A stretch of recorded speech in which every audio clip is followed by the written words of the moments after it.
Sei que são momentos difíceis na nossa sociedade, sei que temos muitos pensamentos contrários. Essa casa aqui é uma casa nobre, porque apesar das diferenças ideológicas, sempre soubemos nos respeitar e nos compreender, cada um dentro do seu entendimento. E o pedido, a aprovação dessa moção, senhor presidente, ela não é nada mais, nada menos que a gente representar que, realmente, num momento difícil da nossa sociedade brasileira, nós queremos que a verdadeira democracia seja instaurada, implantada e respeitada. E a verdadeira democracia não é aquela que dá mais direito para um ou menos direito para o outro, mas é aquela que diz que todos são iguais perante a lei. E se todos são iguais perante a lei, todos têm que ter o seu direito de se defender, até que se prove o contrário. E, nesse caso, na questão da lei da Maria da Penha, como eu já trouxe aqui na terça-feira, na sessão passada, um vídeo mostrando para os nobres pares que isso, infelizmente, não está acontecendo,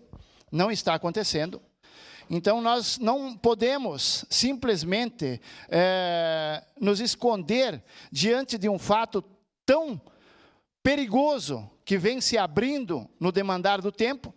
Eu não vou entrar no mérito aqui para os nobres pares, mas nós já temos um outro projeto no Senado tramitando, que piora mais ainda a situação do que já está hoje.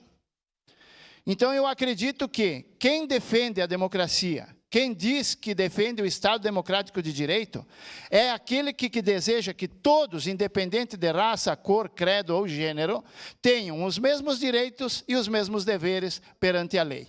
Então, é por esse motivo que eu apoio essa moção e que eu peço aos nobres pares que a gente apoie e que a gente apoie votando sim a essa moção, para que essa deputada possa, sim, aprovar esse projeto amanhã ou depois, para que tanto homens como mulheres tenham os mesmos direitos nesse país. Que essa é uma realidade que não é verdadeira. Não é verdadeira. Hoje não é verdade que um homem e uma mulher nesse país tenham o mesmo direito e o mesmo dever. E só o que a gente quer não é tirar direitos de um lado para botar do outro. Muito pelo contrário. A gente quer que os dois lados tenham os mesmos direitos e os mesmos deveres. Então, por isso eu peço aos nobres pares a aprovação dessa moção. Obrigado, senhor presidente. Obrigado, vereador Sandro Fantinel.